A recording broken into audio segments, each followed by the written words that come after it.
Oi, gente, a gente estava aqui terminando as contas do ativo, né?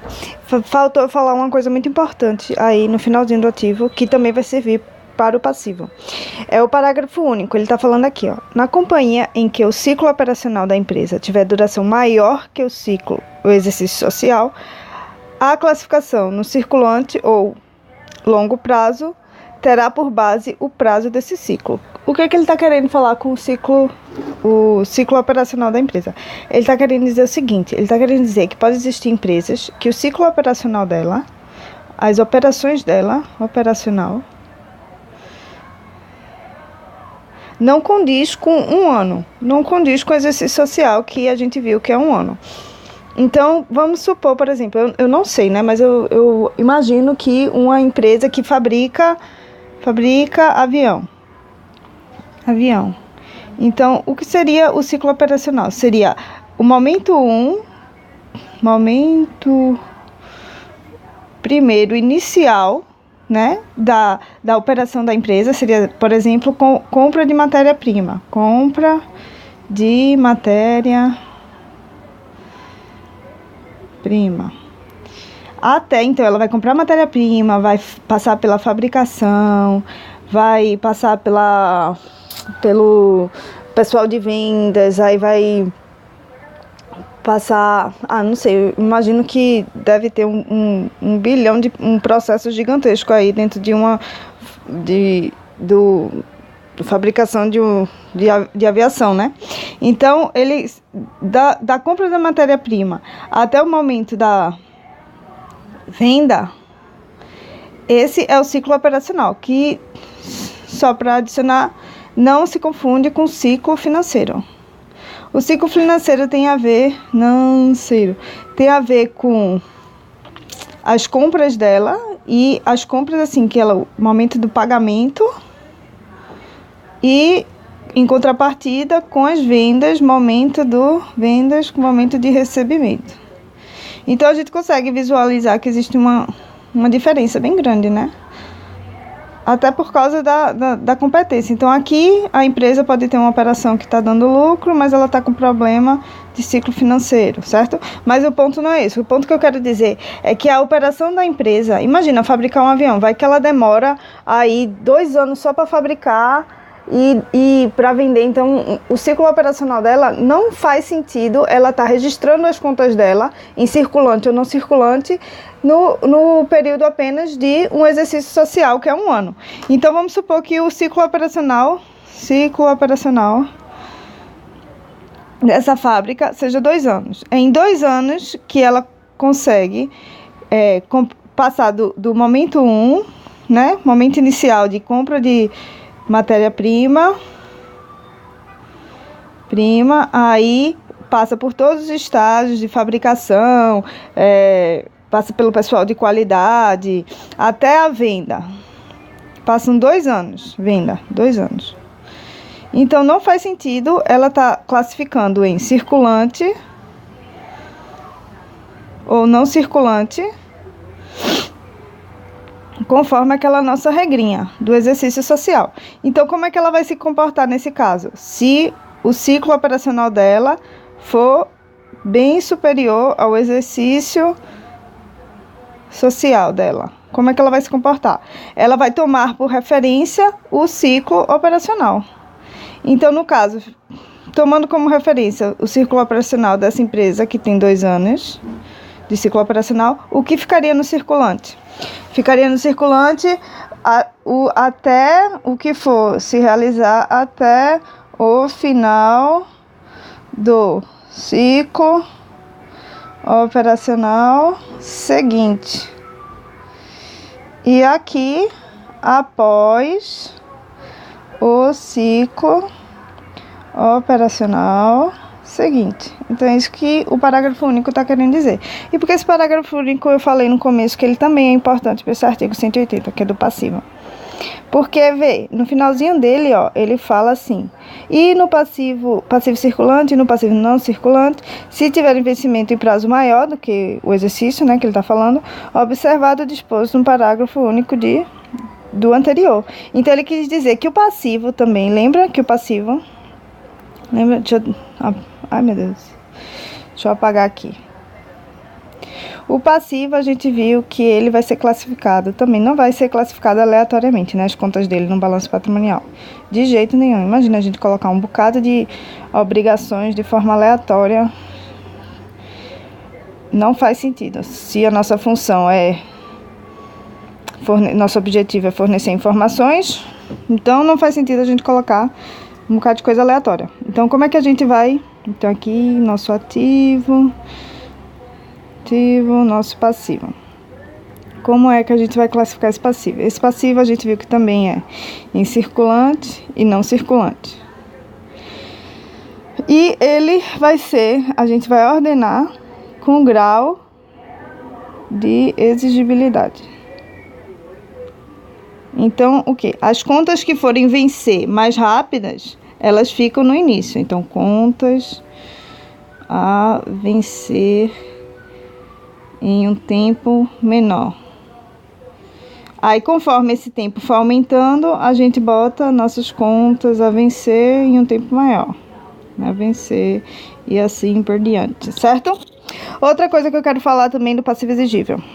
Vocês lembram que eu falei que lá no ativo entrava, quando a gente viu o ativo, a gente viu que no circulante entravam despesas antecipadas. Então, da mesma forma que no ativo uma despesa antecipada ela é considerada um direito, o que é que vai ser considerada um passivo? Uma obrigação. Então, bora ver o que é que pode ser considerado uma obrigação. Se eu tenho uma receita antecipada, eu, na verdade, nada mais tenho do que uma obrigação. Como assim? Eu ainda não posso reconhecer essa receita lá no meu resultado, né? Não posso, não. Por quê? Porque, na verdade, eu tenho uma obrigação. Ainda não fiz jus a essa receita. Então, supondo lá que eu sou uma fábrica de sapatos bem bonitos. Aí vem um cliente e me disse, eu preciso de 1000 sapatos para daqui a 3 meses. Aí eu disse, misericórdia, 1000 sapatos, vou ter que fabricar isso tudinho. Aí ele disse, não se preocupe, eu vou pagar agora. Aí ele foi lá e me deu, pagou na hora.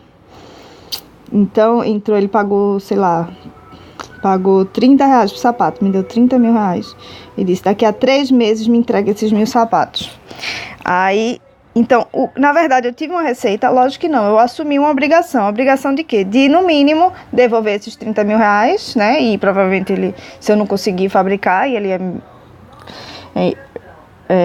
eu provavelmente ia também arcar algum ônus, ou entregar desses 30 mil sapatos. Então, no momento que a gente fosse registrar esse fato contábil, a gente estaria o quê? Debitando esses 30 mil reais provavelmente em banco. Se ele já pagou, né? Pagou antecipadamente e entrou alguma coisa no meu ativo.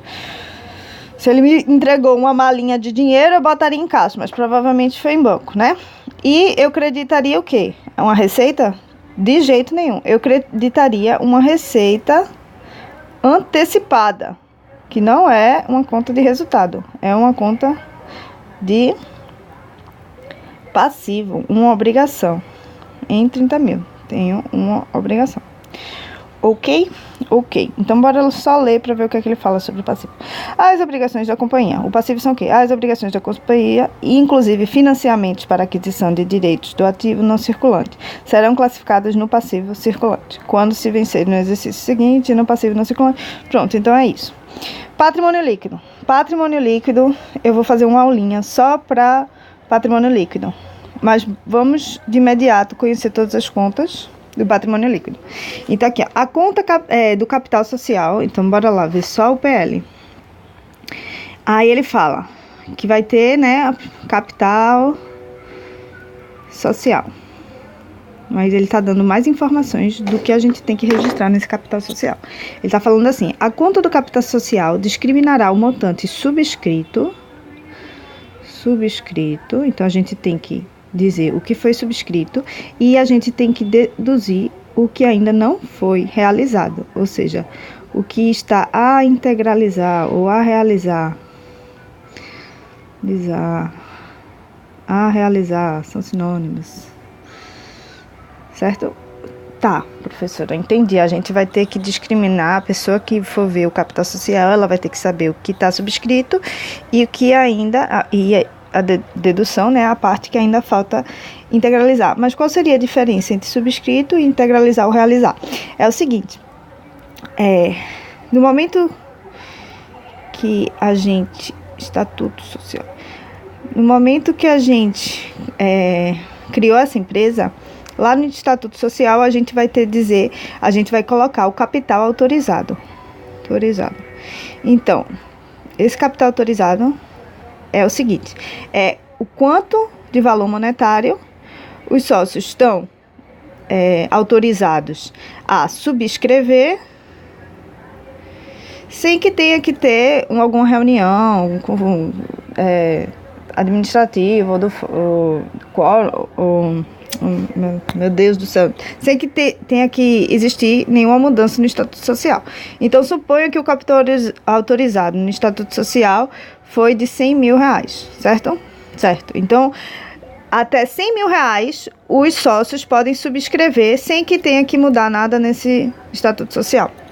Sem aprovação de ninguém, porque mudar o Estatuto Social demanda reuniões e aprovação, e enfim. E subscrever. Então, não necessariamente os sócios vão querer subscrever esses R$100 mil. Eles estão autorizados a subscrever, mas não necessariamente. Subscrever significa comprometimento. Comprometimento dos sócios em integralizar, em realizar esse valor. Então, suponha que eles estão autorizados a R$100 mil, mas eles subscreveram apenas R$80 mil. Eles disseram assim, eu garanto que em algum momento eu vou integralizar esses R$80 mil, certo? Qualquer outro momento que ele quisesse, ele podia ir lá e subscrever mais 20. Mas, a princípio, vamos supor que ele só subscreveu 80. Então, nesse momento, a gente pega, momento 1, aconteceu apenas isso. Os sócios não entregaram ainda nada, não integralizaram nada, não realizaram nada. Apenas subscreveram 80 mil. O que é que eu faço? Qual seria o lançamento inicial dessa empresa? Então, ela debita e credita o quê? Passivo é uma conta de natureza credora. Então, se eu aumento ela, eu estou creditando. Então, aqui, seria o capital subscrito, 80 mil, certo? E reduzindo ela, seria a integralizar. 80 mil também. Então, quando a gente for ver lá, então a gente tem o ativo, passivo e PL. Aqui a gente ia ter uma continha aqui, capital subscrito. A gente ia ter 80 mil, mas a gente ia ter uma conta redutora, que é a integralizar de 80 mil. Então, essa empresinha ainda está zerada, né? A gente tem a informação de quê? De que, mas essas informações, evidentemente, são úteis. Em que sentido? Em que sentido que, se alguém olhasse, ela ia ver que, eventualmente, os sócios vão ter que integralizar esses 80 mil, certo? Certo. Aí, outro momento, os sócios pegaram e tá certo. Eles integralizaram 50 mil. Disseram, momento 2, eles foram fizeram um depósito bancário. Momento 2, depósito de 50 mil. O que acontece? O que acontece é que eu ia debitar banco e creditar o quê? Creditar essa continha redutora, né? De a integralizar. Enquanto 50 mil. Graficamente, o que está acontecendo? Entrou aqui 50 mil em banco. 50 mil. E aqui, eu dispenso essa obrigação deles de 50 mil. Qual é o saldo dessa obrigação? 30 mil. Então, eles ainda estão obrigados a 30 mil. Quando eles terminarem de integralizar tudo, significa que o que eles subscreveram, ou seja, o que eles se comprometeram, eles integralizaram. Então, é isso que o artigo 182 está falando. Ele está falando que a conta de capital social deve discriminar o montante que foi subscrito e, por dedução, a parcela que ainda não foi realizada. Certo? Continuando. serão classificadas como reserva de capital. Então, a gente falou, uma das contas do PL é o capital social, né? A mais conhecida, capital social. Certo. Outra conta, reservas de capital. O que é que ele fala sobre reservas de capital? As contas que registrarem a contribuição do subscritor de ações que ultrapassar o valor nominal e a parte do preço de emissão das ações sem valor nominal que ultrapassar a importância destinada à formação do capital social, inclusive nos casos de conversão em ações de debêntures ou partes beneficiárias. Mas o quê? O produto da alienação de partes beneficiárias e ônus de subscrição. E ainda tinha aí a letra C, que era a correção monetária, mas eu tirei porque a CPC ela tem uns requisitos para haver correção monetária que a gente acabou não fazendo mais. O que mais? Então, a gente tem capital social, reservas de capital, que eu vou fazer uma aula só para as reserva de capital, uma aula só para o PL e exclusivamente para reserva de capital e reserva de lucro, que é um assunto mais denso, pesado. Mas para a gente continuar, tem o quê? A AAP, que surgiu com essas novas leis, né, que não existia antes, que é ajuste de avaliação patrimonial, que são alterações no PL que, por algum motivo, a gente ainda não quer colocar no resultado. Então, se a gente tem algum investimento que ele foi alterado devido ao valor justo, então eu tenho um investimento, por exemplo, que ele não é para negociação imediata. Eu tenho investimento, comprei algumas ações que está disponível para venda. Minha intenção é vender, mas não agora, não imediatamente. Então, qualquer alterações desse investimento, ou seja, eu teria que registrar, né? Por exemplo, eu comprei a ação a R$5, aí no outro dia a ação está valendo R$5,50, aí depois eu teria que registrar esse ganho. Ou então uma perda, registrar esses ganhos e perdas. Só que, como não é para negociação imediata, eu não vou ficar aumentando e diminuindo minhas receitas, registrando tudo isso na DR. Eu vou fazer o quê? Eu crio uma continha de ajuste de avaliação patrimonial e vou registrar. Isso é um exemplo, certo? Do que acontece no AAP. Vou registrar esses ganhos e perdas diretamente no PL, ou seja, eventualmente, quando de fato fosse realizar, eu passo para o resultado. Então, o ajuste de avaliação patrimonial são eventos que alteram o patrimônio líquido, mas que por algum motivo a gente ainda não quer colocar lá no resultado. O que mais tem? Reservas de lucro, que são várias e que também a gente vai falar bem direitinho sobre elas. E aqui está falando super pouco sobre elas. Olha o que está falando. Serão classificadas reservas de lucro as contas constituídas pela apropriação de lucro da companhia. Que a gente vai ver que tem um bocado de coisa e é bem complexo. E as ações em tesouraria. Tem as ações em tesouraria. Que são aquelas que a própria companhia, ela foi lá e adquiriu novamente. Ela tem um prazo, certo, para ficar com essas ações em tesouraria. Ela não pode simplesmente lancei 100 mil ações, mas 50 mil fui eu mesma que comprei. Então, você não está aumentando o seu capital. Você mesma comprar suas ações? Isso não existe. Então, mas ela pode, por algum motivo, comprar e depois lançar de novo. Então, parece que há 3 meses, eu não vou nem colocar aqui, porque eu vou confirmar